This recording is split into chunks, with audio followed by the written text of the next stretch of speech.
no weather man in Lucena City. I will be covering our today's local weather for Monday and Tuesday. As today, November 15, 2021, Monday, the weather is partly cloudy with current temperature of 33 degrees. Our maximum temperature is 37 degrees and minimum of 34 degrees.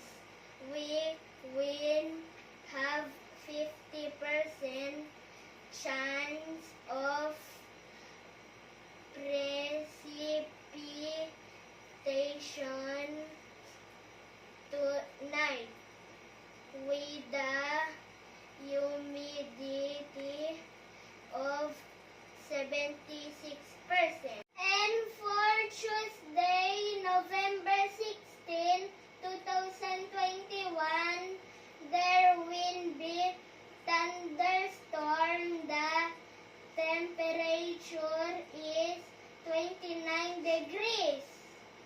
The high temperature is 32 degrees with the low temperature of 25 degrees with 70% chance of precipitation.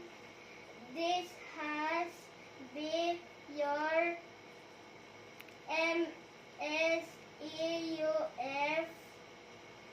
weather update.